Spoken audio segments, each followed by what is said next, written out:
Looks like this thing automatically kicked in. Looks like we are live. So, alrighty guys, welcome to another Saturday live stream here at the Good Old Gamer. So I want to welcome all you guys. Thank you for joining me at the new time that we are now at. My son, which I got a little picture here for you guys, he went ahead and decided to make sure our sleeping schedule had to be rearranged. So I do appreciate you guys supporting me a little bit later here in the day, because that little extra sleep is super important. So thank you very much for that. Alrighty, so this week hasn't been as exciting as what we've been used to here recently with all of the AMD events and the Nvidia events and product launches and stuff. But there's definitely been a few pretty big topics to come out this week. And honestly, I figured this is a better spot to cover those than doing independent videos. I don't think that they were big enough for that. So that's what we're going to be talking about here today. One of the biggest ones, obviously, is going to be Nvidia moving over to TSMC's 7nm.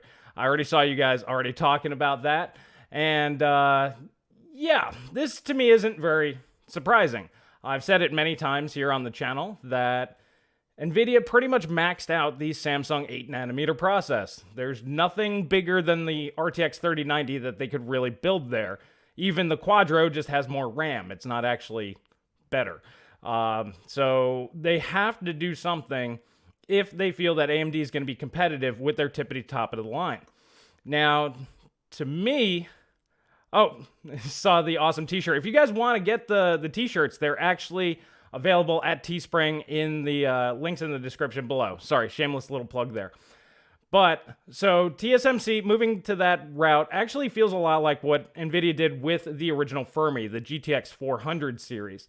That came on out, that was on a 55nm process, and then like 9 months later, because it just didn't quite hit the performance targets that they wanted, they released the GTX 500 series on a 40nm process. So, to me, this feels very much like that. Now, the real question, to me anyway, is if we're just getting Ampere on 7nm, which can be done, by the way. Saw some people saying, well, that would be really difficult for Nvidia. Well, they already have the A100 on 7nm TSMC, so that's the Tesla Ampere. So they already know how to put the architecture there. And we know that they were debating on TSMC and Samsung, so they were going on about that for a little while. So it's very likely that they already invested a lot of money in TSMC 7nm with Ampere. So I don't think it's going to be that big of a shock for them to go ahead and do that. They already kind of know how to get the masks and everything done. But the performance uplift shouldn't be that dramatic. It should mostly just reduce power consumption, and I'm sure they'll tweak the architecture to make it a little bit better, much like with the 400 to 500 series. That was actually a pretty big jump in performance. So to me, I'm not expecting a whole bunch there, but realistically, next year, AMD should be coming out with RDNA 3, and we're expecting that on 5nm. So is basically a Ampere refresh going to compete with RDNA 3? That, to me, is the real question. So I kind of pose that to you guys and want to hear your thoughts on that one. All right, so starting off here, it's the 7nm rumor right before the 30 series launch all over again, but this time it's the 3070 and Navi launch. Well, I mean, this has credibility behind it because Nvidia is buying up. This is a fact. This isn't a rumor. This isn't a leak. Well, it might be a leak, but it's not a rumor.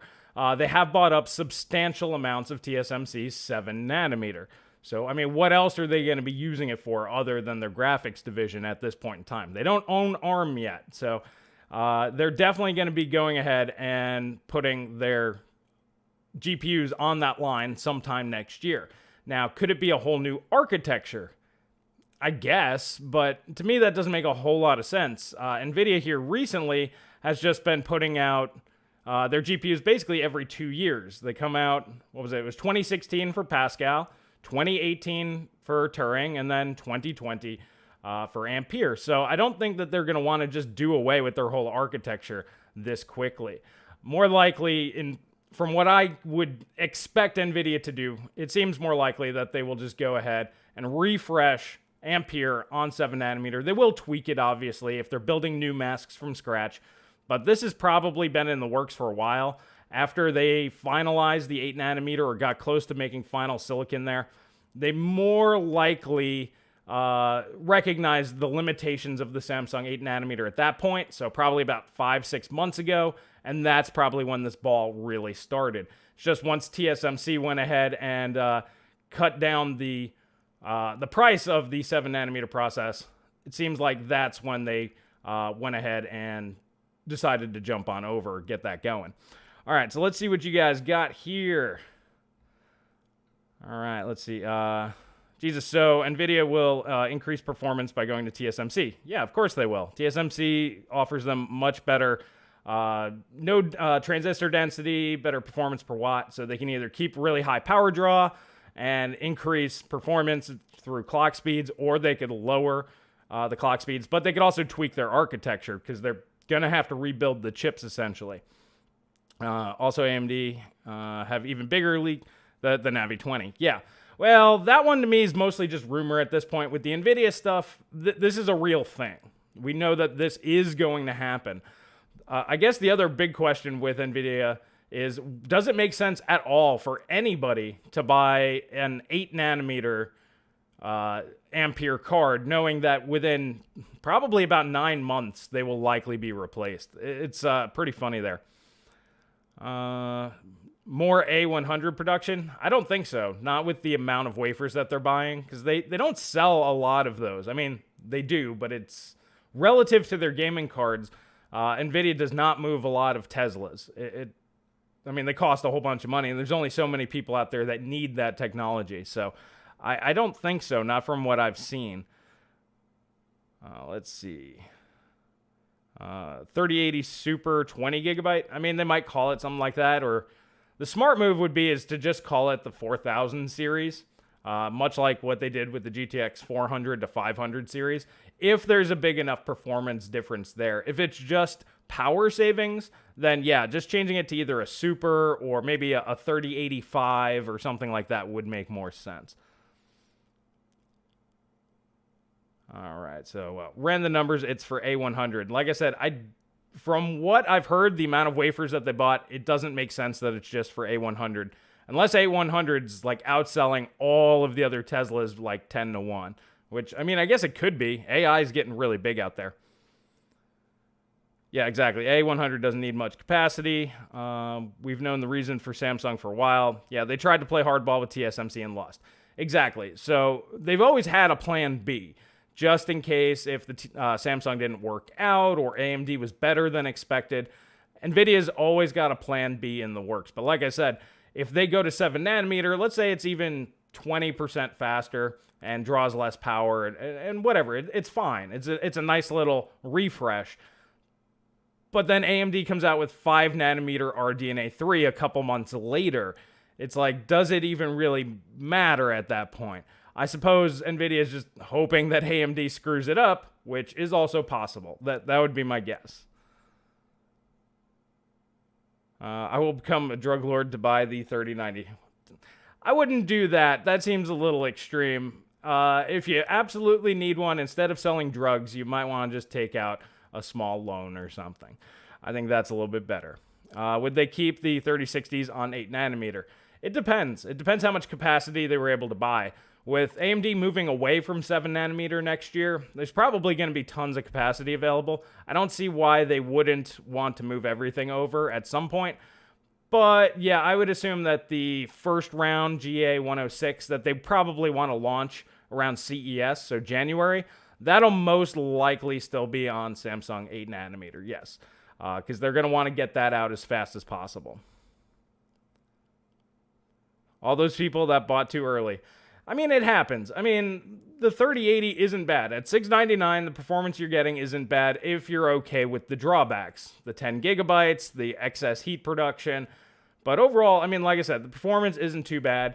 Now, it's really going to come down to what AMD offers. Now, if they offer something that's just as fast as the 3080, but it's $100 less, and it has more VRAM, then, yeah, then the 3080 looks bad. But right now, compared to the 2080 Ti, which it kicks the crap out of, it's a steal. I mean, that's the whole thing. It's all relative to what your other options are. 2080 Ti for $1,200 or 3080 for 700, I mean, it's definitely a much better deal. The Nvidia fandom is hilarious right now. To be honest with you, I mean, like I said, this obviously, to me, this isn't that big of a story.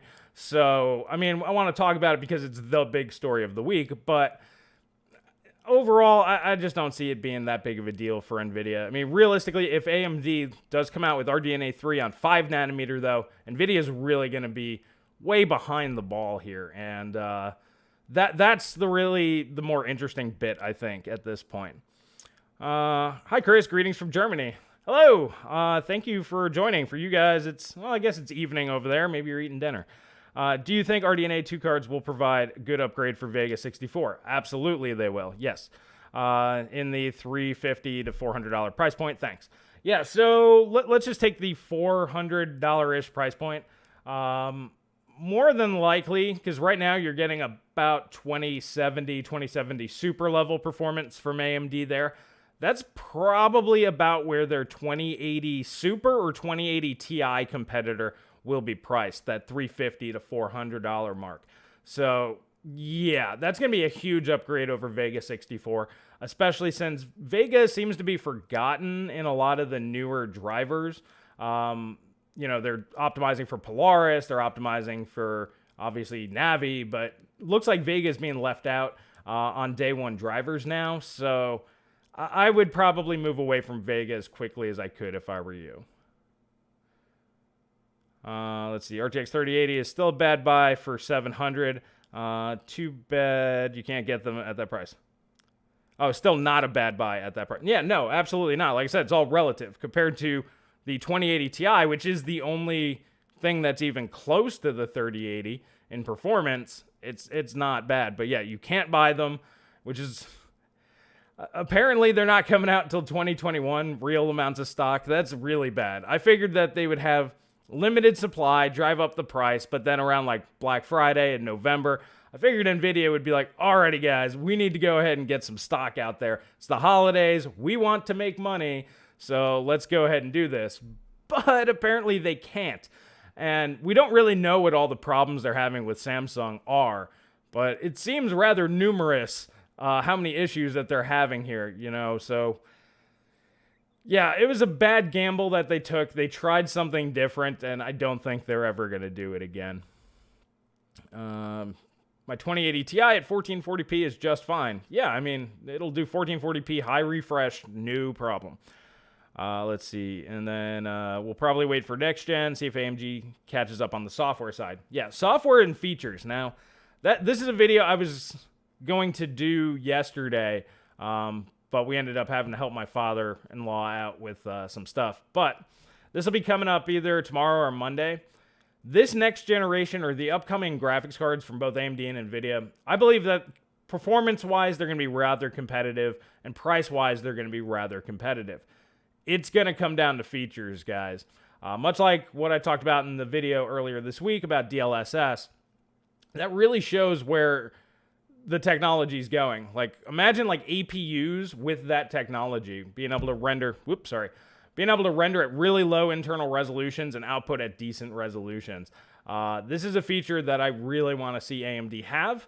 There are a lot of rumors out there saying that they have something competitive, and they actually, from what I'm hearing, it actually sounds like that it's better because it's going to be more compatible. I think it's going to use a Microsoft standard, so it's going to be more compatible with more games, which would be even better.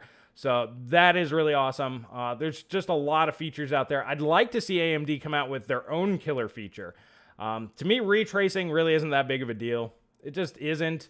Even this generation of consoles, they do have ray tracing, but the effects are going to be rather limited to keep the frame rates high. No developer, or at least on the Microsoft side, they don't want any games below 60 FPS. So they'd rather game developers cut graphical features and keep that higher frame rate.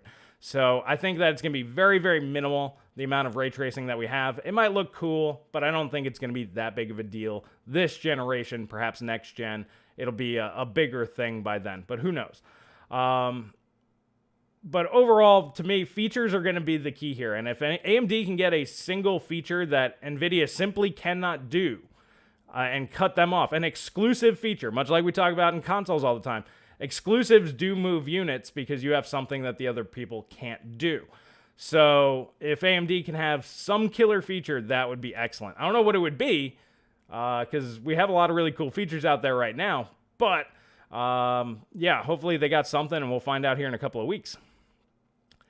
Hello from Sweden. Hello. Yes, you guys over there in the Netherlands. Love you guys when you get on here.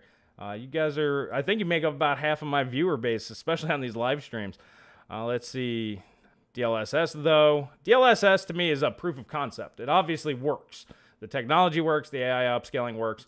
And the video that I did the other day shows how low of an internal resolution you can even use, which is great for things like cell phones or like a Nintendo Switch, really, really low-powered devices, and what might be possible on there. So, you know, maybe the next Nintendo Switch can run really high-fidelity looking games at 1080p 60 or something. That'd be pretty awesome. Yeah, RTX voice alone is great. Yeah, I mean, you know, for certain people, those features are going to be really, really beneficial. My AC is on full blast, and it's not picked up by the microphone. Yeah, a lot of that stuff, especially for creators, you know, if you do something like this or just any sort of YouTube or productivity work in that nature, yeah, the AI features are a big deal. I don't think AMD is going to compete with those, honestly. I think if you want that stuff, you should just go with Nvidia. They might get there eventually when there's open source standards that'll use AMD's technology, which will happen. The Linux community loves AMD and they love open source. So they'll eventually come out with competing products for absolutely free. But it's probably going to take a little bit of time there. Let's see. Right. Why is AMD not bumping up the announcement or at least a small release and teases? Well, they did the tease at the Zen 3 event. And honestly, I don't know why. Personally, if I were them, I would have merged the Zen 3 and the RDNA 2 events into one. But it could also be that they want to give their driver team a little bit longer to get things going. They don't want to be like, hey guys, here's our new product. It's going to be $499 and it's awesome and it's great and everything else. It'll be available at the end of November. I don't think that they wanted you guys to have to wait like a month and a half or 2 months before the product came out. I think that's a part of it. And yeah, so for them, it still would have been good to announce it, even if they did something like that, because then that would have stole a lot of NVIDIA's thunder, but you can't buy NVIDIA cards anyway.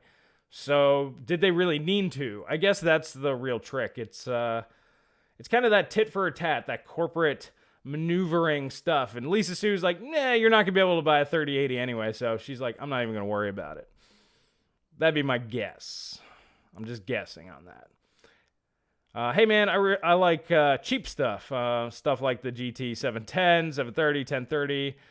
Where are they? Honestly, with Samsung's 8nm, I don't know.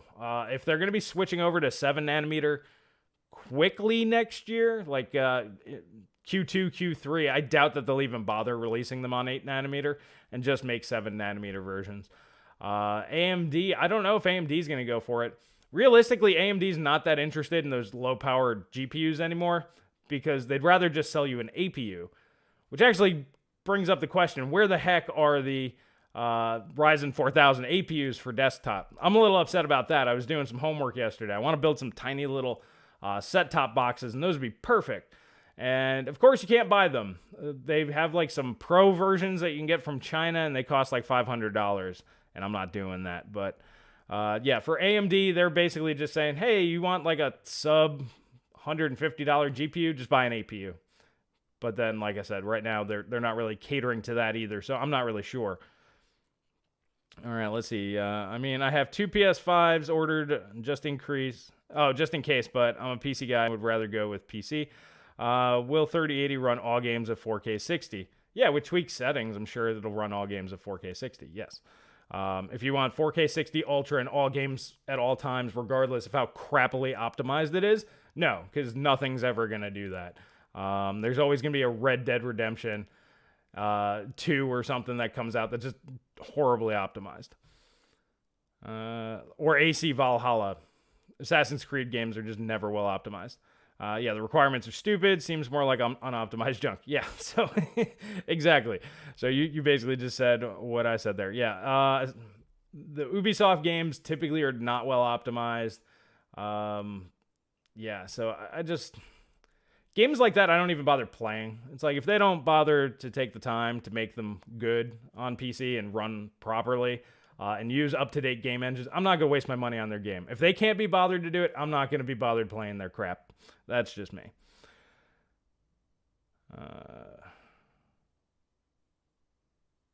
Let's see. Nvidia is light years ahead of AMD and AI. Yes, that's basically the reason why Nvidia's stock has jumped so much. Can't see AMD have nothing to compete with DLSS. Can't see AMD have nothing to compete with DLSS. So you mean that you believe that they have something? I agree. They have to have something. And like I said, from what I've heard, they've got a thing. What that thing is, we don't know yet. We'll find out.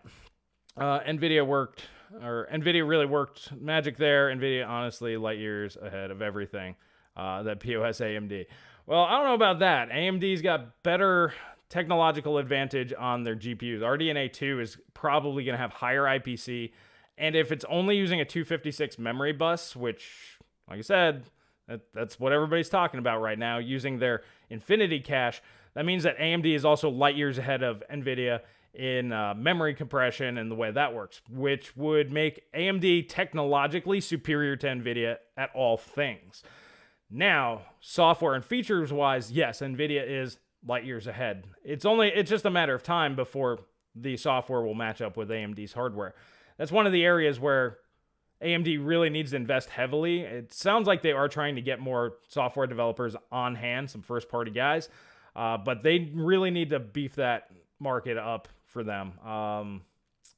Yeah, but like I said, the open market will eventually take care of it at some point.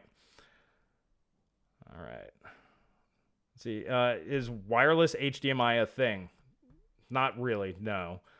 You can transmit compressed video, but if you want uncompressed video, I mean, do you have 20 gigabit, Wi-Fi in your house? No. I always wondered about that. If there's little signal issues. Yeah, no.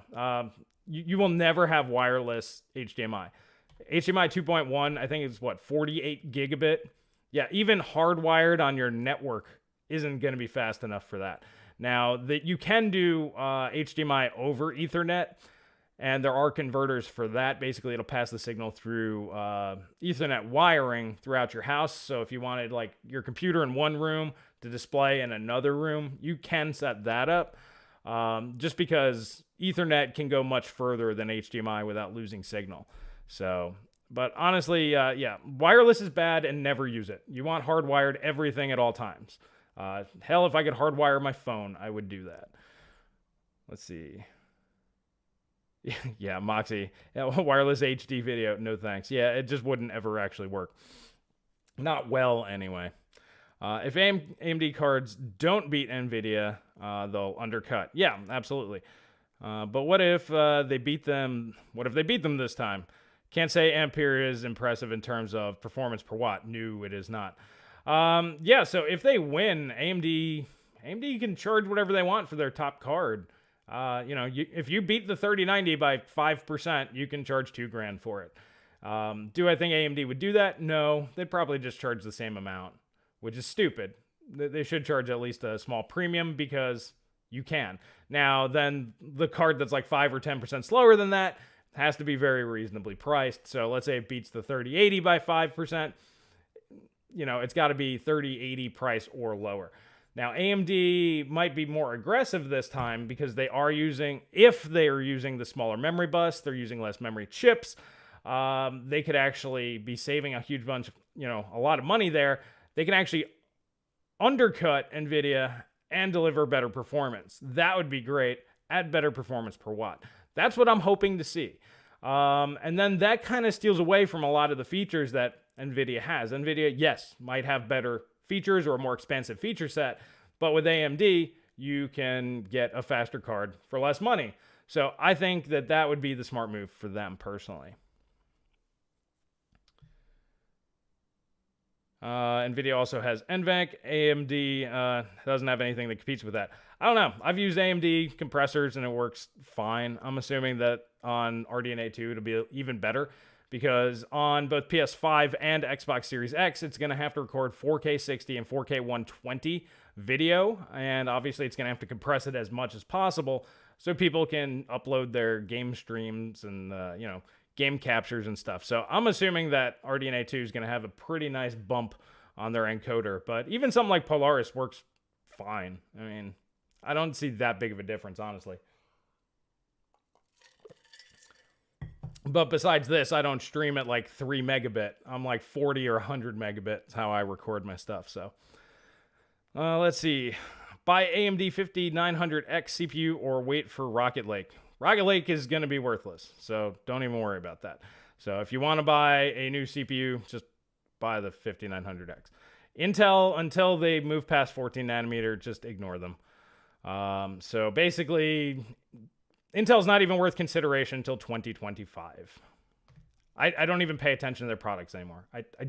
They don't matter. That's how little they actually matter. So why during the Zen 3 live stream, I'm like, they're not even mentioning Intel's name because they don't have to.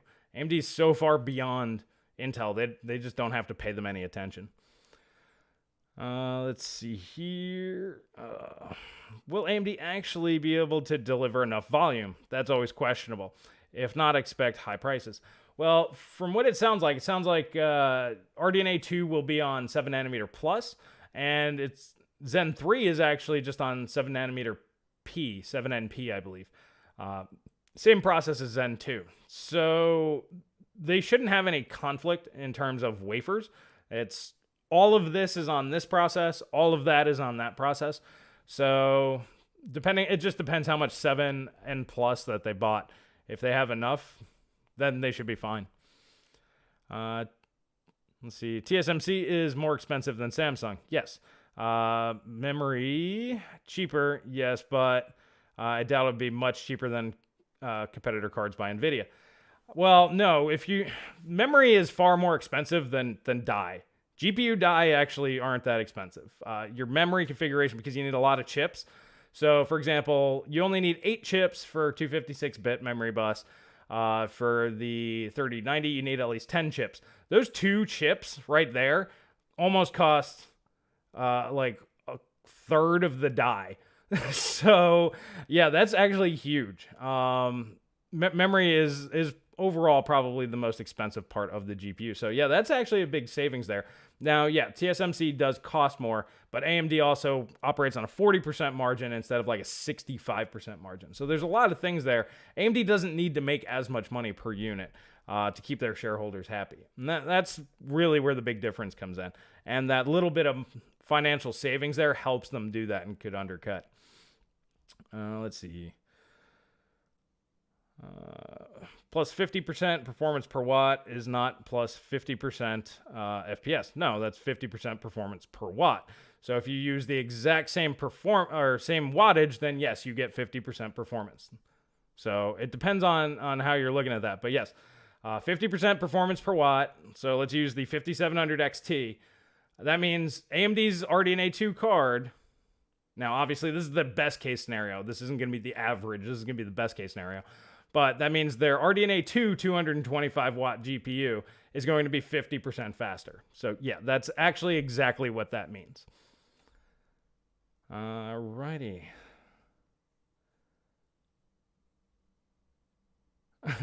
AMD don't do the bots stole all our stuff. No, they don't. They just go, we sold out everything. It's great. Don't worry about it. AMD just wants to move units. Is RTX 3070 cut down GPU? No, it's cut down. Nvidia never launches full GPUs anymore because they're getting so big. You'll probably never see a full GA 102 or 102 die ever again. Not unless they're going to charge like $3,000 for it, like they did with the RTX Titan. So yeah, don't expect to really see full dies anymore because it's just not cost effective, even for AMD. Like, if they come out with an 80 CU unit, I wouldn't be too surprised if it's actually like 84 CUs and they built in the redundancy.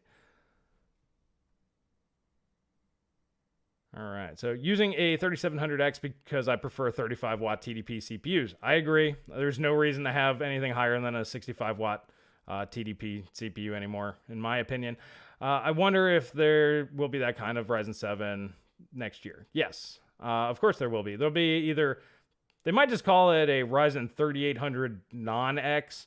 They might just be getting rid of the 7 series ones because it didn't really make sense last time either, because you had, what, 3700X and 3800X.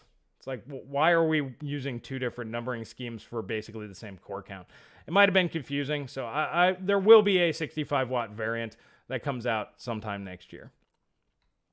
But yeah, I agree. There's no need for higher than 65 watt TDP CPUs anymore, not unless you need more than 8 cores. What phone are you using? I'm using some beat up ancient old iPhone 6. It's got about 20 minutes of battery life on it, and honestly, that's all I need. I use my phone for less than 10 minutes a week. I do not use my phone for anything. If you want to get in touch with me, email or Discord, and that's about it. I'm not a big phone guy. Let's see here. Looks like you guys got yourselves a little conversation going. Nvidia should have gone with GDDR6 instead of 6X. Yeah, I kind of agree with that because the 6X isn't necessary if the 3080 had a 384-bit bus. Should have just put 12 gigabytes on it and kept the bus width the same. And then they could have used slower memory and it would have been fine. Would much rather buy 12 gigabyte or 16 gigabyte and slower memory. Yeah, it kind of makes sense, but as we kind of noticed with the 3090 having a much higher memory bandwidth, it's not much faster. So clearly that extra memory bandwidth does nothing for it. So that's why I was saying if the 3080 was just 384-bit, slower memory, it would probably still be fine. Get a new battery, man. Why? I literally don't use the thing. It sits on the charger all the time, and I haven't taken my phone off silent in about 7 years. Yeah, I'm one of those people that's like, shoot me a text if you want to talk, and like I'll get back to you eventually. I'm not one of those people that likes to stay in direct communication with people. That's just me. I'm just not that guy. It's like, if you want to talk, you come over to my house. If you want to talk, you come over. Or you invite me over, and then I'll go meet you somewhere or something. Alrighty. DDR5 is already out. Yes, it is. And it will be on AM5, of course. Yes. Which is part of the reason why like upgrading now is a little weird. For example, like if you're not already in the AMD ecosystem, is Zen 3 really worth it? Or should you just wait for AM5? That's a really tough question. For me, I wouldn't invest a lot on a new motherboard at this point because it's going to be out of date here very soon. So that's it's kind of an interesting time. Although Zen 3 is going to be look really appealing for a lot of applications because it's going to be significantly faster than what we had before. Let's see. Zen 3 3700X or 4600 for gaming, streaming, and live video editing. I would say whichever one's cheaper, honestly. But the and I think you mean 5600, which is supposed to be coming in at $229. Either one's going to serve you just fine. Obviously, for gaming, the 5600 will be faster than the 3700X, unless the game is 16-thread optimized, which games will be in the future. So once again, that's kind of one of those strange conundrums. Today's games will work better on the 5600, but tomorrow's games might work as well, if not a little bit better, on the 3700X. So, like I said, I would just go with whichever one's cheaper, and then when those games do come out 2 or 3 years from now, you can just upgrade then, get something cheap then, and it'll be fine. Let's see. Nvidia lost all good faith by market fixing. Yeah, Nvidia, but they don't care. I mean, let's be honest. Nvidia does not care. They're going to make products. People are going to buy those products. There's a lot of people that make money by promoting AMD or Nvidia products, far more than people make money promoting AMD products. So they have the infrastructure to where they could pretty much launch a turd and say, yeah, this is a total upgrade. It's called Turing, and they'd still make plenty of money. The real threat here is AMD might have actual real competition at just about every level, and in theory could actually offer superior performance. This really hasn't been the case for the past like 5 or 6 years. So they can't do this forever. It's kind of like Intel when they tried selling you a quad core when AMD was offering you an 8-core Zen CPU. Yeah, their thing might have even been faster at the time in certain things, but it was very clear that that wasn't going to hold up for very long. But there were still a lot of people out there shilling for Intel. Oh, just buy the 7600K quad core without hyper-threading. I know you guys remember those reviews. And those were a total disgrace because I had been doing videos since the channel started saying if you have less than 8 threads, you're doomed. And I remember getting a lot of crap about that too. A lot of people were like, no, quad cores are fine. No. With less than 8 threads, they don't work. So yeah, Nvidia has just got a lot of money out there, and a lot of people make money off of Nvidia.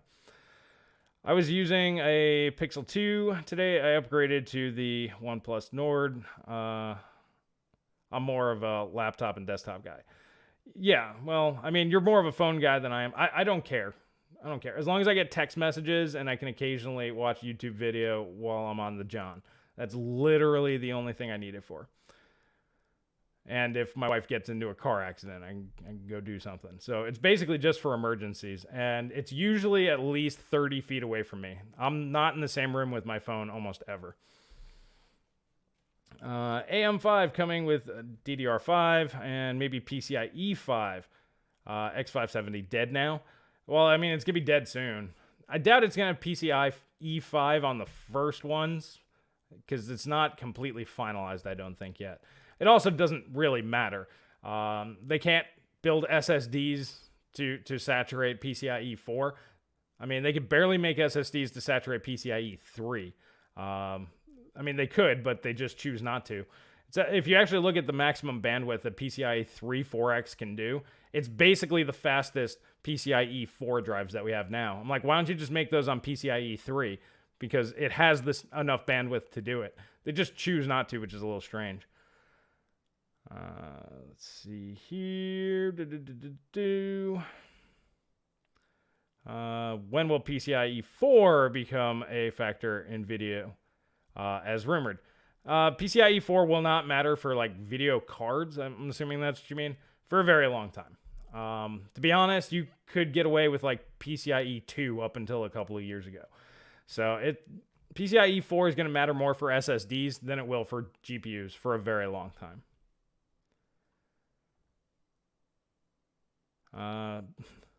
Thanks, bro. The patience is the way. Well, I'm not entirely sure where you're going with that, but appreciate it. Like I said, DDR5 in 2022, not 2021. Intel's usually the guys that move to DDR first, new spec. AMD is usually a year or two behind. And you might see something from Intel next year using DDR5. Any information on new AMD laptops? I was looking forward to on Prime Day, but didn't see good ones. Guess got to wait for Black Friday. I don't think there's really going to be any this year. It seems kind of strange what they're doing right now with the 4000 series. We don't have any desktop chips, and they just simply cannot supply enough to laptop. It makes me wonder if Ponte Vecchio, I believe that's the next APU with Zen 3 and RDNA 2. I wonder if they're trying to push that up, so this way it's not like as delayed as they normally were. So I'm almost expecting that we hear new APUs will come out, during the CES reveal, and then that's when they're really going to start pushing it. That's just my thought, because Zen 3 and Zen 2, they're on the same manufacturing process, so they might be just taking away the production from the current Zen 2 ones and just putting it towards future APUs. I don't know. It's kind of strange because you would expect AMD would want to sell their APUs as much as possible and get as many laptops out there as possible.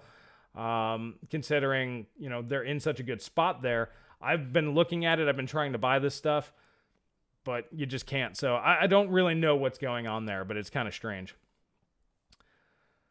Let's see. DDR5 will make sense for data centers first. Well, yeah, it's always data center first when it comes to new tech, of course. Years before being cheap enough for client systems. Yes. But that's where the DDR5 that's being produced now, that's where that's going. DDR5 has actually been produced all year long, so all of 2020. Obviously, the whole pandemic thing probably hindered that a little bit, but it's been out for quite a while, actually. It's all marketing with PCIe 4. Sorry, I missed it. It's okay. Marketing's job is to tell you the story that they want you to hear. What I do on this channel is I look at the marketing and go, okay, what out of this actually is true? See, they don't lie to you. They just frame things in the way that make themselves look better. You take the framing away and look at things objectively, and then there you go. But yeah, there's a lot of marketing and a lot of hype. That's how companies make money. Intel wants to keep up with PCIe 4. They are behind and need Rocket Lake with new stuff to promote. Look, we are relevant. 14 nanometer plus, to the power of 8,000 with PCIe 4. 5, no 5 until 2022. I'd expect even later than that, honestly. PCIe 5, there's really no need for it. Let's see. Cezanne is the successor for Renoir. Yeah, okay. Like I said, I don't really care about the code names. Zen 3 plus RDNA 2, whatever they want to call it. They can call it Happy Grumpy Face. Sorry, there's somebody over there, Grommy there. They can call it whatever they want. Doesn't matter. That's going to be awesome. I'm definitely going to be picking one of those up, and I'm going to see if that could be used as a primary gaming system. Meaning like no more discrete graphics. I think once we hit DDR5 and RDNA 2 and APUs, you may not need a graphics card anymore for gaming. If you're okay with, like 1080p 60 in a lot of games. 1080p high refresh, I think, in some titles too. But we're getting there. And then that's where like AMD's DLSS competitor, whatever they have, is going to be really powerful. Because imagine running 4K on an APU. Think about it. It's very possible and could happen. That's why I keep telling you guys, this stuff's crazy good. But yeah, APUs, 4K 60, not impossible with the technology we have out today. So I'm really interested to see if that's a thing. Is it worth waiting for AMD even if you want a 3080? Yeah, absolutely. I mean, at this point, what are we? We're 11 days away. It's 11 days. It's not like you can buy a 3080 anyway, so don't worry about it. Wait 11 days, see what AMD has, because if they offer something better and cheaper, you'd be a fool to buy Nvidia. Unless, like I said, unless you need the feature set. But I'd still wait and see if AMD does have, if they have some sort of competing feature. Their whole event should be about features. I know a lot of you guys want them to just talk about performance the whole time. To me, the performance almost doesn't matter. I need to see a huge list of new features coming from AMD for me to really get excited about it. I mean, obviously, if it's better price to performance, I'll let you guys know. But if I always have to put the caveat that, but if you are doing, creative workloads, you might want to go with Nvidia. That's not good. They need to compete with a lot of this stuff. I'm still on 1080p. Most people are. Good old gamer, your mic output is low. I don't know. It looks like I'm doing good on my end. You might just need to turn up your stuff there. I'm hitting into the yellow. I don't like hitting into the red, so.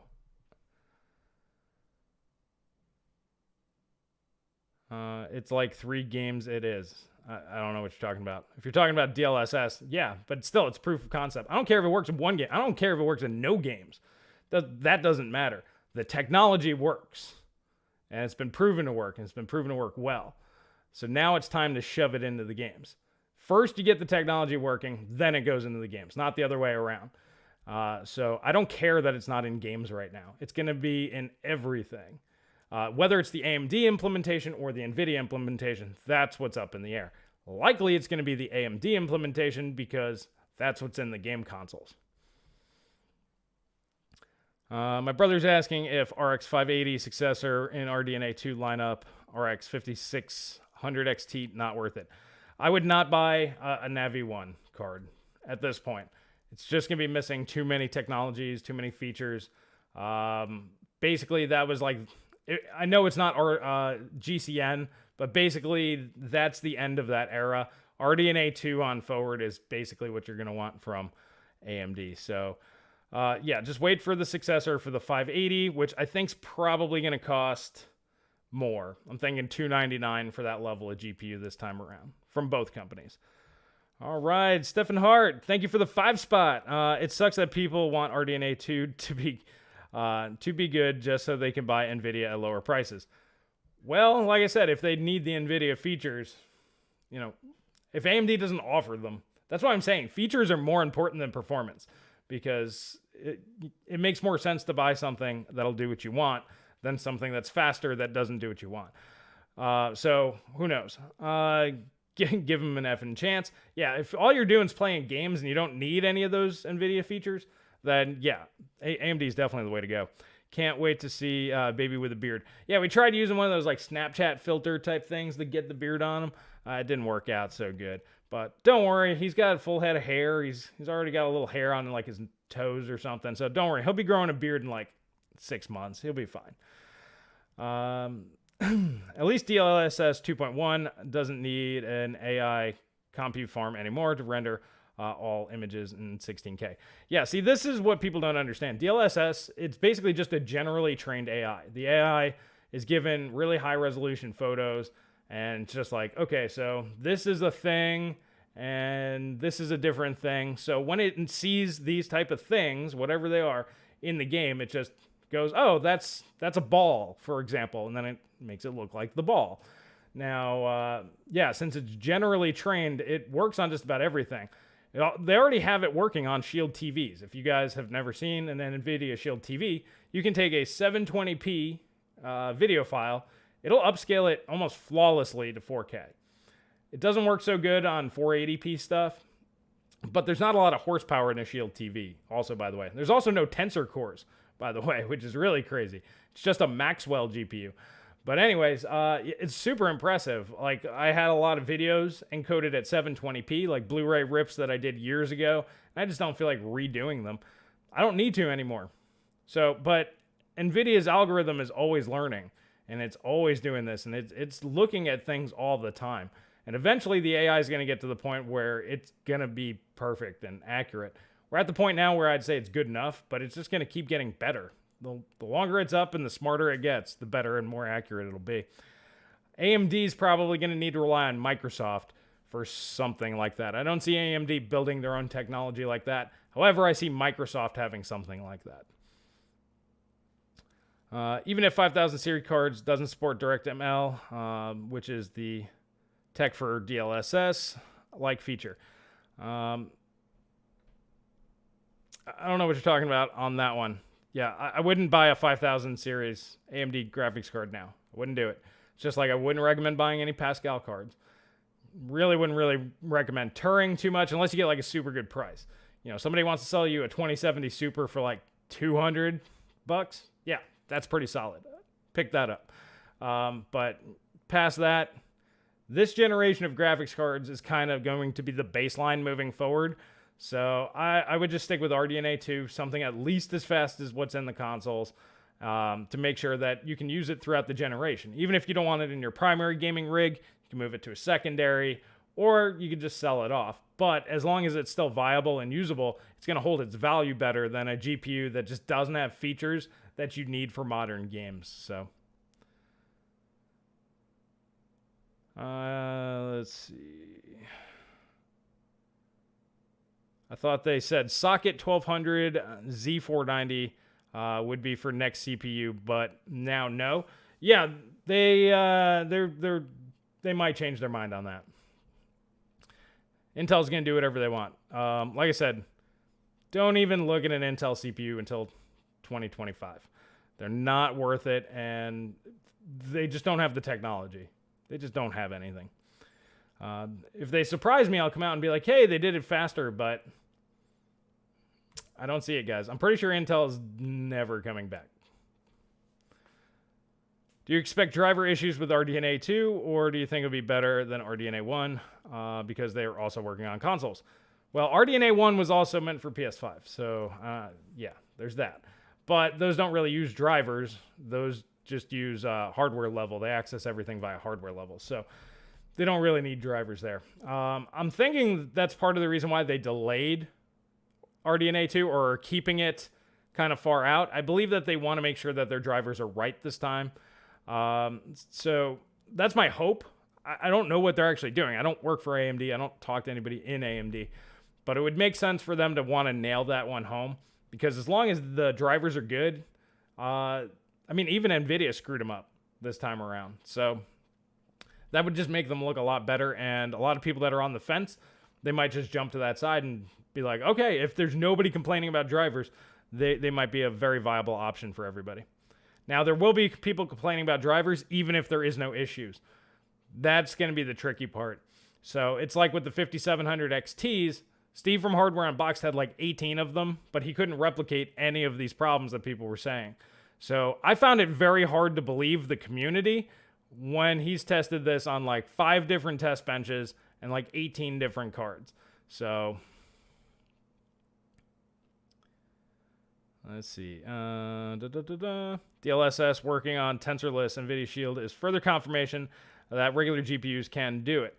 Yeah, but it's also much slower. For video, you don't have to be, you're not doing like 60 or 100 or 200 frames per second. You're doing like 24 or 30 frames, and you can have a massive amount of delay. So while it might be possible, it just might not be fast enough for something that you interact with. We may have another G-Sync FreeSync situation. Well, the big thing with the AI is tensor cores aren't really necessary for anything. They just do different math calculations at certain speeds. Now, if you change, let's say, your standard CUDA cores or SMs to do that math at the same speed, you can eliminate the need for tensor cores. That's one of the things that AMD is really good at, is they make their cores do all of the different kinds of math. So they don't have to have like 5 different types of cores on their GPUs. It's one thing that does everything. And this is what I'm saying this is what I mean by them having technological advantage. That's technically better than what Nvidia does. Instead of putting 3 different, types of computational cores on your GPU, if AMD can do all of the same stuff with just one core type, that is much better, because when one type of core isn't being used fully, it can then convert to something that is more necessary. So that's what I'm expecting us to see here from RDNA 2. I own a 5600 XT since April, never had a driver issue. I haven't had issues with my AMD drivers, not too much. Like, I'd get like that pink screen, when you install it for the first time, your screen kind of goes pink, but then when you restart the system, it's fine. So, I mean, I've had minor quirks, but I've had minor quirks with everything. 5700 XT actually had a hardware level bug though. Yeah, but like I said, it rarely came up.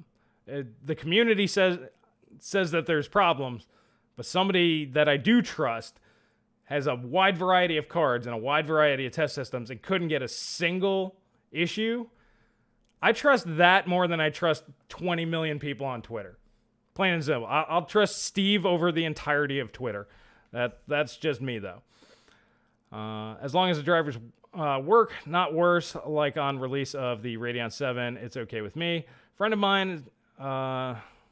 of mine gone crazy with this messed up Radeon 7 and will never buy AMD GPU again. Radeon 7 was awful. That was terrible. They should have never released it. They just did that because Navi was delayed, but it was an absolutely terrible GPU. For gamers, they should have launched it as like some sort of like Titan class card. I think that would have been fine, like for prosumers and whatnot. The Radeon 7's perfect for that particular genre and type of person, but for gamers, it was never really good. JD Gamer, thank you for the 2-spot. What is Sony hiding? Why no GPU block diagram yet? Well, like I said, personally, I think Sony's GPU is mostly RDNA 1. And then at the last minute, they tacked on some RDNA 2 features to it. Notice, I said this when Mark Cerny did his PS5 reveal tech breakdown thing. He avoided talking about ray tracing like it was the plague. I don't think he mentioned it in any sort of practical term at all. No, that's right. When he did bring it up, he said, and you can do ray tracing, but you don't have to.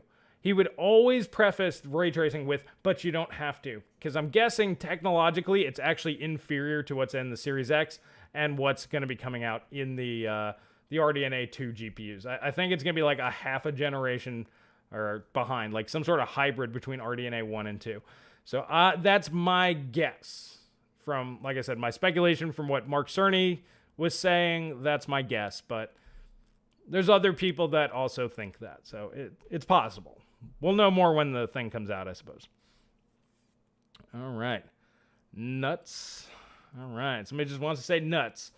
You're either watching some old World War II movies or you just like nuts. All right. Let's see here. All right. Those have having issues, have underlying hardware issues, either their power supply, unstable overclock, bad RAM, and other hardware issues. Yeah, ironically enough, most people don't know how to overclock anymore. It's not really necessary. Actually, at this point in time, I suggest nobody overclock. It's just not worth it. But everybody still wants to overclock their RAM. They think XMP profiles, you just click the button, you go XMP, and it just works. That is not the case. It's easier on Intel. Intel's IMCs are a little less temperamental. But AMD's IMCs are very temperamental. So just because you have RAM that works at a certain speed on a certain CPU, if you move it to a different system or upgrade your CPU, doesn't mean it's going to run at the same speed. So yeah, a lot of people either have bad memory configurations. It might not be like totally horrible, but it's going to fail like a mem test run. Maybe it'll only have like 1 or 2 errors, but that's all it takes. So yeah, people for the most part need to make sure how to set up their systems properly. That's a big part of it. Yes. All right. But running a 3700X at 4.3 megahertz. Man, that's talk about how power efficient that would be. I think you mean gigahertz. 1.2125 volts works great. Tried Ryzen Master auto overclock, sent me to 4.5, 1.45 volts. Is that dangerous? No. You can put as much voltage as you want through you can do 2.5 volts. You just need to make sure you have cooling for it. So that's the reason why, like, when the people are going for like world overclocking records, they're going to have LN2. So this way they can literally put as much voltage through there until they make the CPU explode. Now, you don't want to do that, obviously, for a home computer. But yeah, no, 1.45 volts. As long as you have cooling for it, it's fine. Let's see here.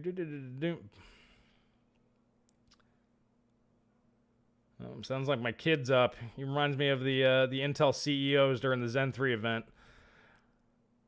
Let's see. I think old and not so good 500-watt power supplies are a big contributor to Navi's driver issues. Could be. Yeah, bad power is the worst.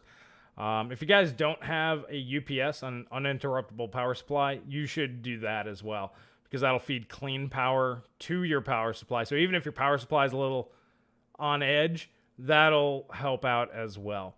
Hardware Unboxed use good power supplies, obviously.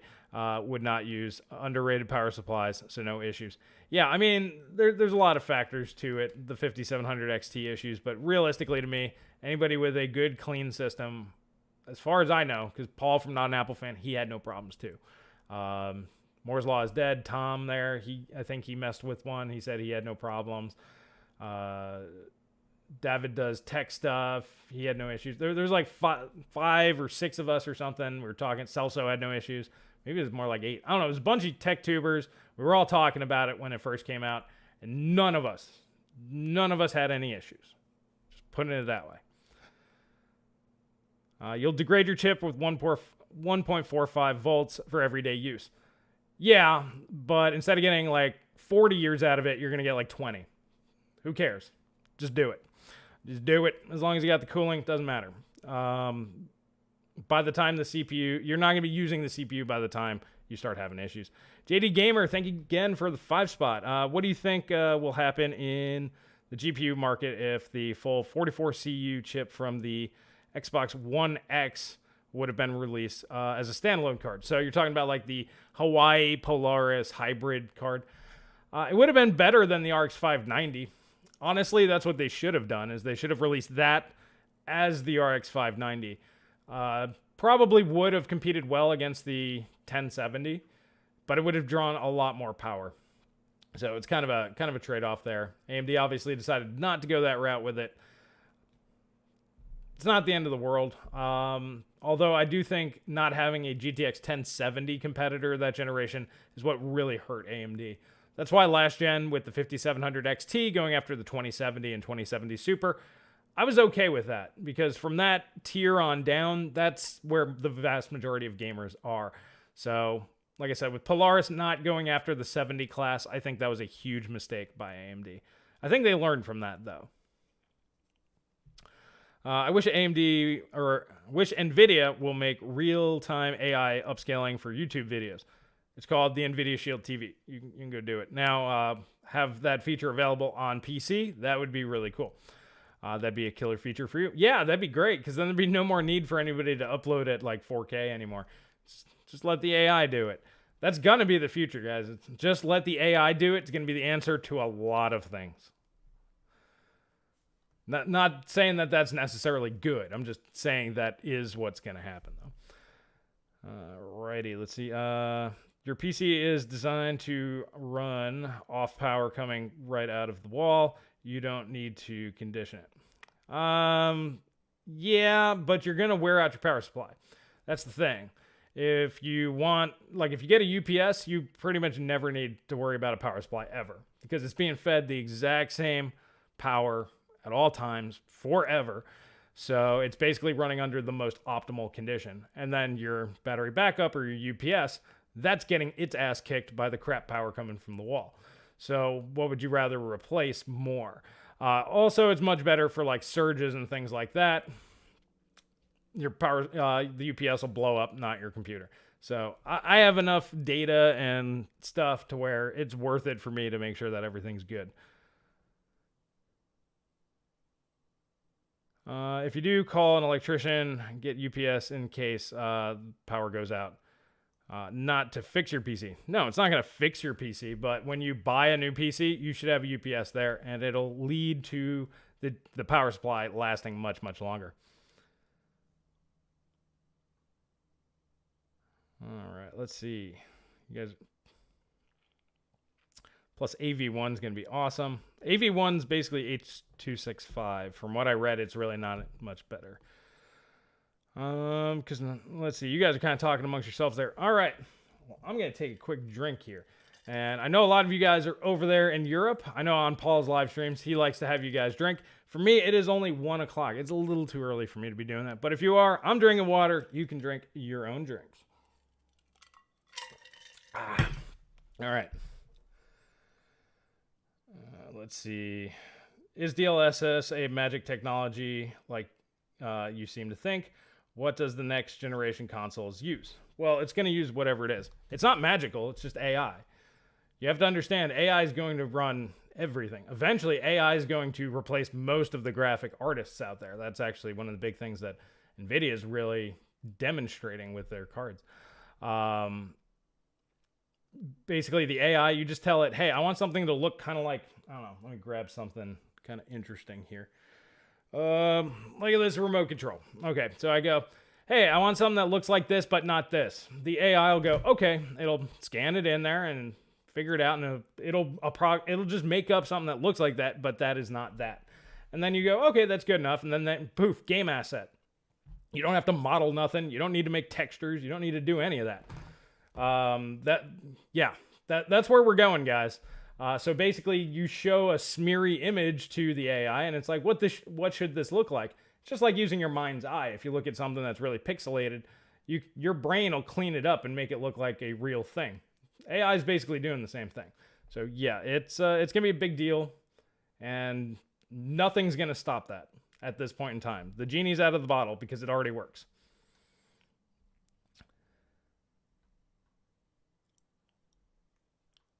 All right. Somebody's been using UPSs for 20 years. It's about how long I think I've been using them. I've only needed to go through like 2 or 3, so I mean, it's not super expensive either.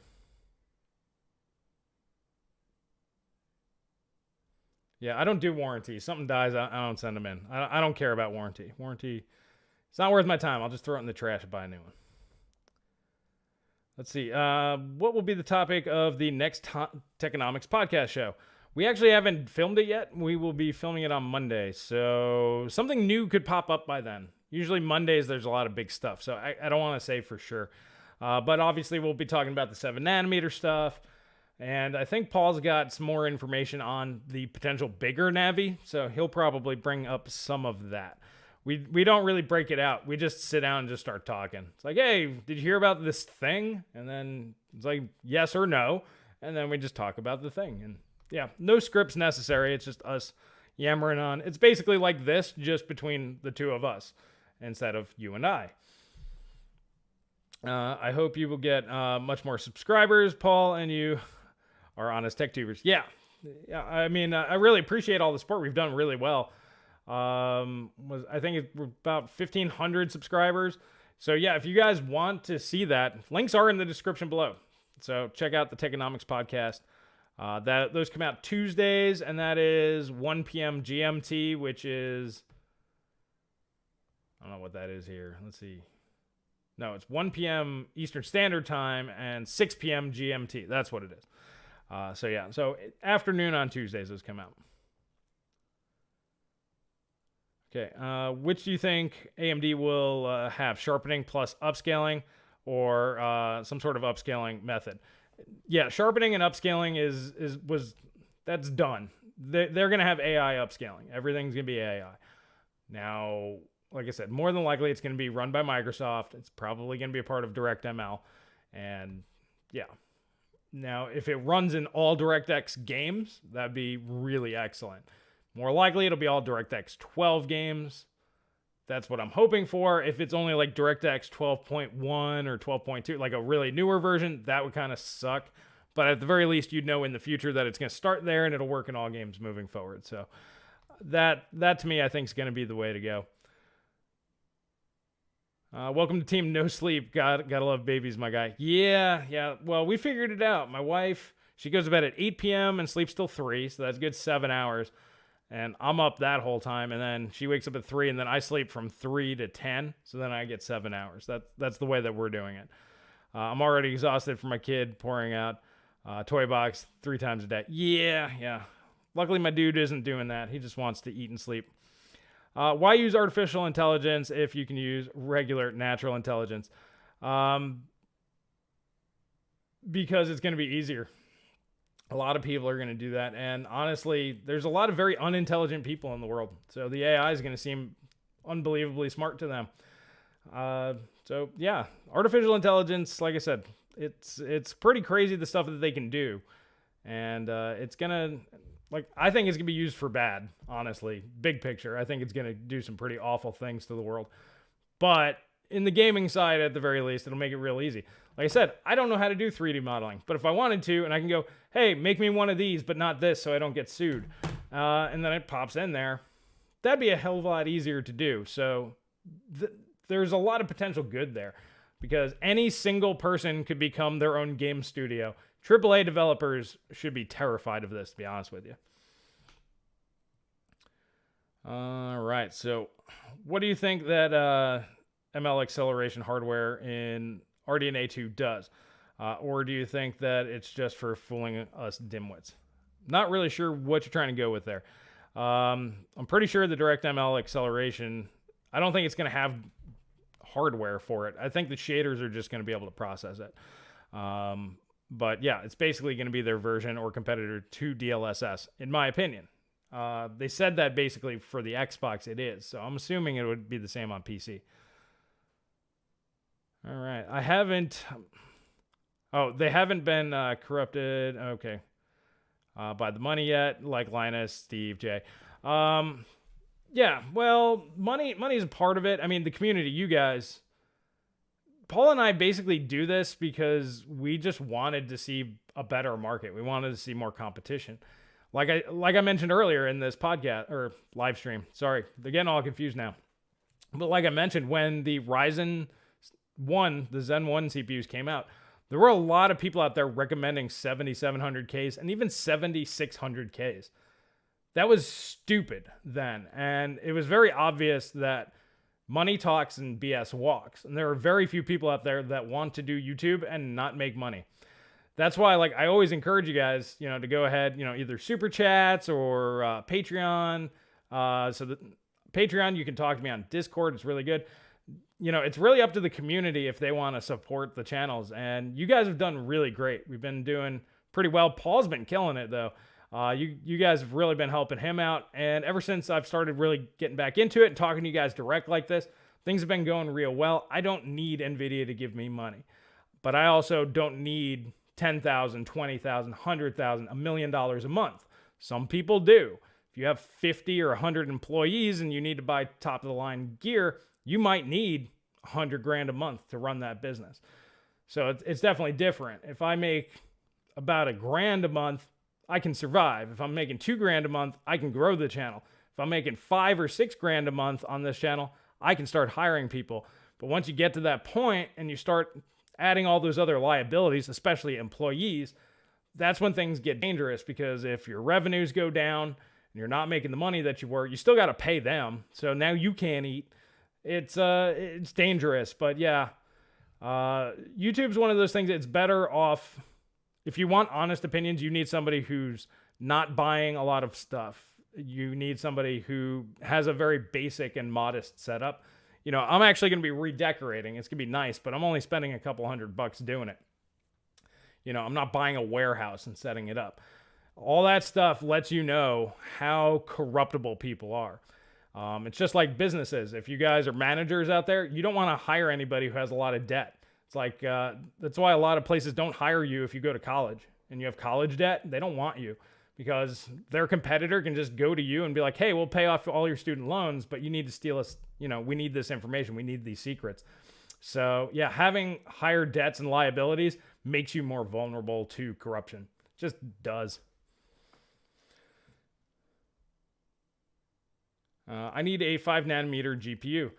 I'm actually not entirely sure that we won't see one. Personally, I think if AMD really wanted to pull it out and just step on, you know, just crush Nvidia, come out with an HBM2 version of a 5nm RDNA 2 GPU this year. Like I said, charge like $2,000 for it. Charge tons of money for it. But yeah, I don't know. Personally, I would do it if I were AMD. I'd invest a few $1 million for the mask just to be like, yes, we're like 30, 40% faster. Basically, launch a next-gen GPU this gen just to be like, Nvidia can't touch us, and create your own Titan class.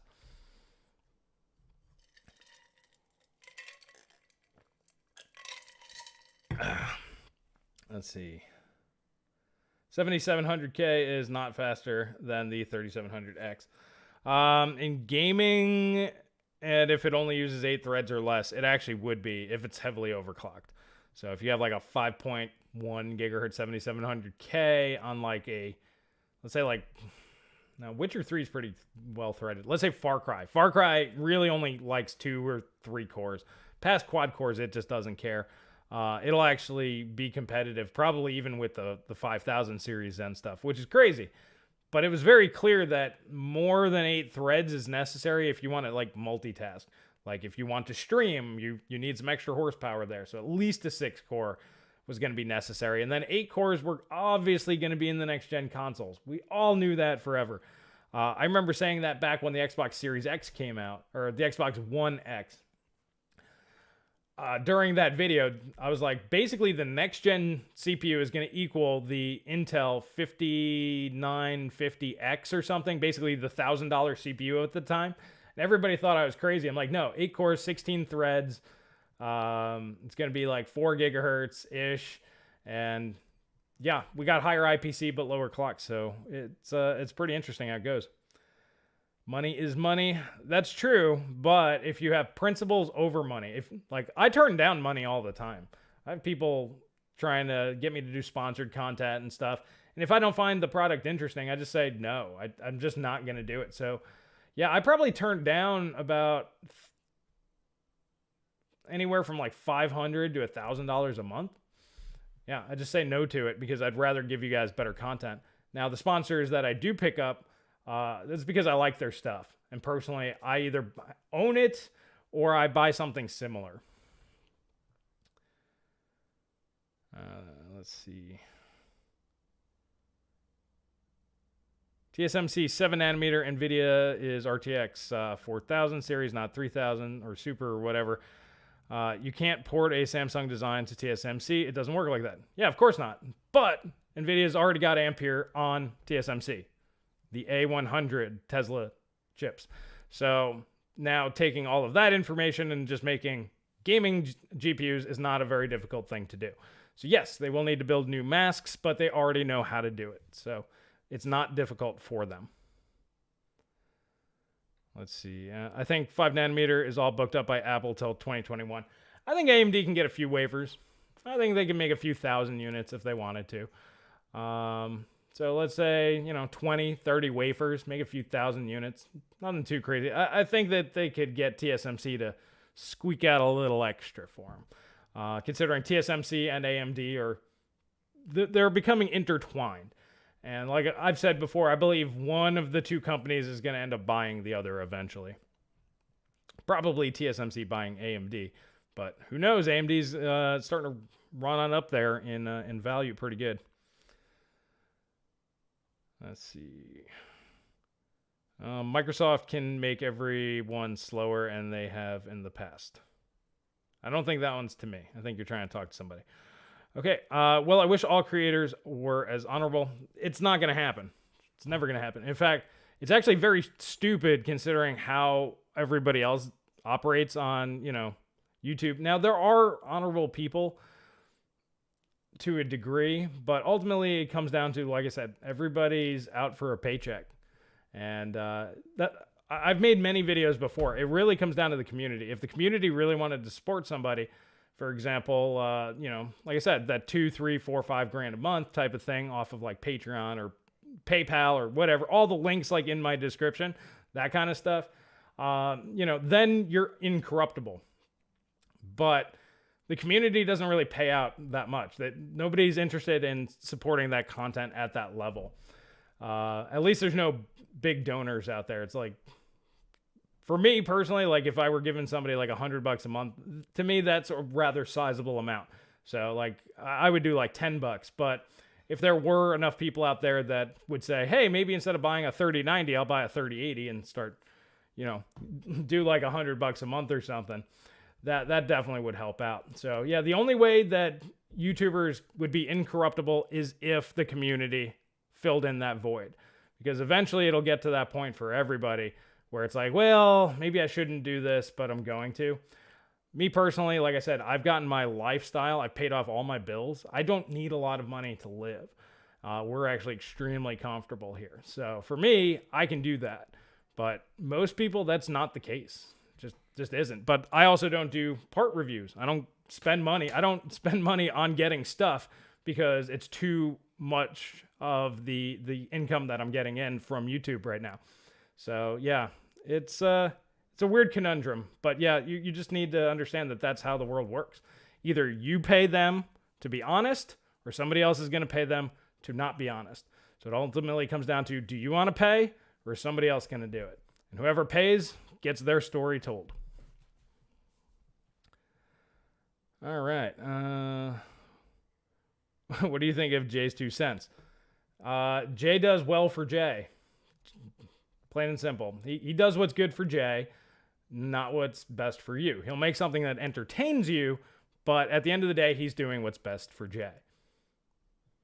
What do you think about AMD buying Z-Links? I'm really not too familiar with it, honestly. I didn't look into it. They don't want to get into financial trouble again, like when they bought ATI. Yeah, like I said, not too familiar with it. Didn't really strike me as all that relevant at this point in time. Now, obviously, AMD's doing it for a reason, so we will find out more in the future on that one. What's AMD's answer to DLSS? Probably DirectML. We don't know. That's the most important thing we're going to see on October 28th. It's not how fast the GPUs are, and it's not how much money they cost. It's what features do you have, and how much better are they than Nvidia? Because imagine if their DLSS version works on all games. Let's just throw it out there. It works on everything running DirectX. DirectX 11, DirectX 9, which is unnecessary because of how old those games are, but DirectX 11, DirectX 12, all games, it just works. And if that's the case, AMD will be way ahead of Nvidia on features and technology and price. So at that point, they basically won the generation. Features are going to win generations now, not performance. Alrighty, guys, we're approaching the hour-and-a-half mark, so we got about 10 more minutes for questions here. All right. Do you think upgrading 32 megahertz RAM to 4000 megahertz is worth? No. No. Typically, the way that it works on RAM is you go with your standards. DDR1 was 400 megahertz, DDR2, 800, DDR3, 1600, DDR4, 3200. That means DDR5 is going to be 6400. Exceeding those, it's not necessary. Pretty much everything's going to use that. It's going to be known as the standard for all time. DDR4 is a little strange because it took CPUs a while to get there. I still don't think Intel CPUs use 3200 as standard, but that's the way DDR works. So yeah, if you want to know what DDR5 to buy, DDR5 6400, that's going to be the way to go because that will be the standard. It's kind of funny because that's just the way it's always been. It's just double the frequency each generation. That was the standard. Let's see. Nvidia are trying to inflate their stock, yeah, with really bad business practices and lies. I don't know if it's lies. They would call it maybe over-promising and under-delivering. Just throwing it out there. See, businesses, they don't lie. They just don't tell you the truth. And there is a subtle difference there. Then they're using stock to buy people who are actually making product. Yeah, well, all businesses do that. If you want to expand and grow your business, that's what you do, is you pump your stock price, and then you can borrow money from anybody. Like any bank will be like, oh yeah, well, you're worth, I don't know, $1 trillion now. You were worth 100 billion last week, but now you're worth 100 trillion, so we'll give you $500 billion in loans. It's just the way it works. That's just business. What did you get on Prime Day? I didn't buy anything. I don't buy things. I don't. Outside of food and beer, it's very rare that I actually buy anything. I bought some stuff for the set. I did do that though. So I got like a bookshelf that'll be going behind me so that'll look nicer, make things a little bit more visually interesting. I'm going to change the camera angle. It's going to be more over here, coming this way. See, I put the TV over here. I'm going to put some shelves on the wall over here. And then this is going to be kind of like a test bench area. I do want to set up a test bench because I do want to do some testing, especially with the DLSS stuff.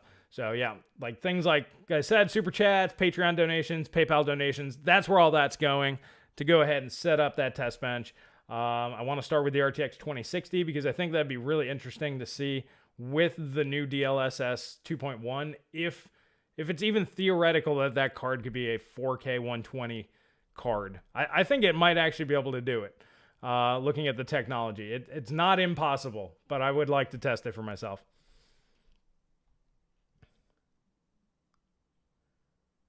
I care about encoding. What the developer uses makes my hardware purchases. Okay. I don't know what kind of encoding you're talking about. Like I use Handbrake. It's CPU only, so to me it doesn't even matter.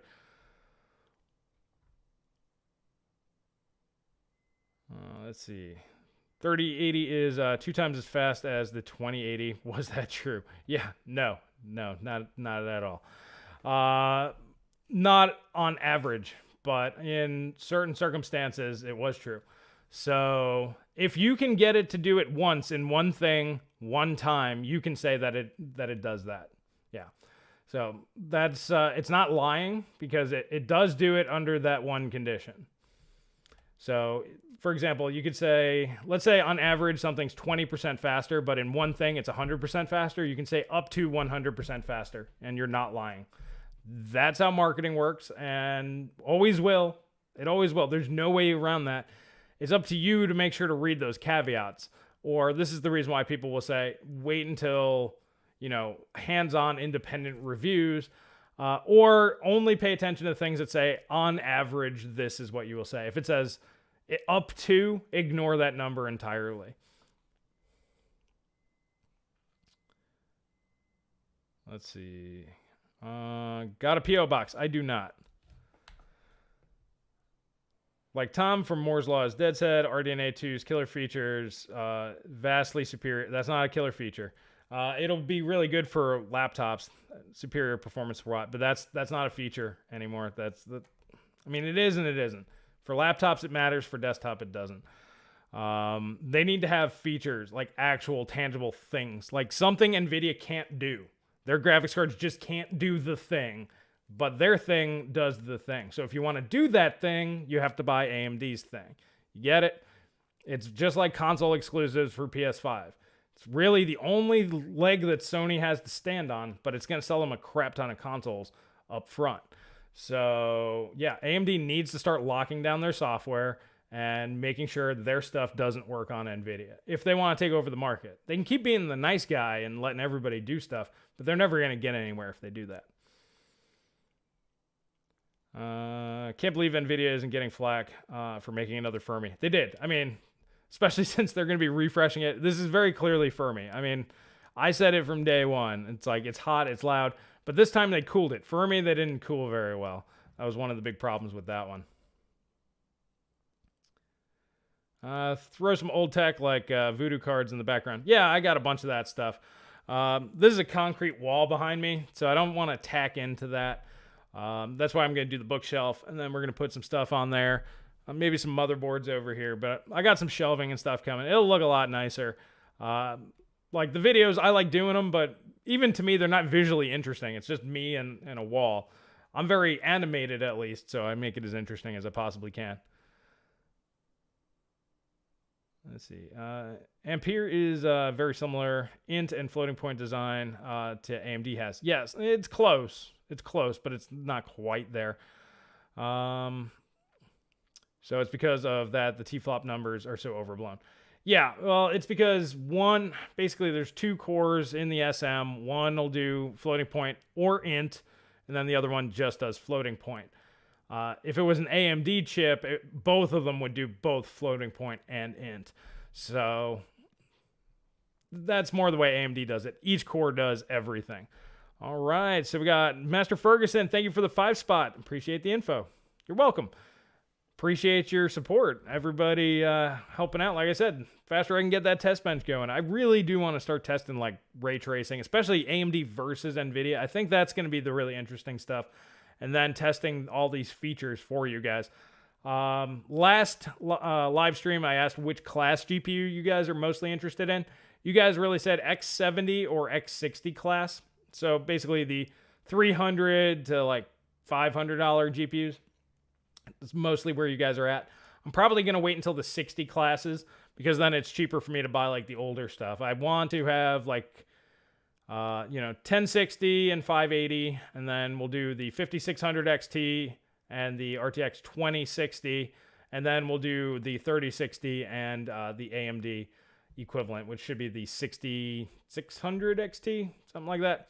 So that's kind of the setup that I want, and then we can test out individual games. So that'd be pretty fun. Nvidia bought 3DFX. Tragic. Yes. I really wish that they would come out with like a modern 3DFX like lineup. Like they'd be real cheap, but they're designed to be run on like Windows 98 systems, old school like PCI slots, AGP cards. It'd be really nice for them to do that because 3DFX cards are the best for retro PC gaming, and they're stupid expensive right now. I actually sold all of mine off because they're just so expensive. I paid $20 for a Voodoo 3. I sold it for $240. So I made 20 times my money on it. I just couldn't keep it. It wasn't worth sitting on my shelf for that kind of cash. I did keep a Voodoo 1 because those haven't gotten completely overblown. But it'd be nice for them to put something out there so that market doesn't keep going stupid like it has been. How often does Chris do good old games? I do older games like all the time. I don't really play modern games anymore. I love retro games and playing emulated classics. Yeah, I play on the Shield TV because you can run all your emulators off of there, or most of them anyway. It's pretty damn good at it, honestly.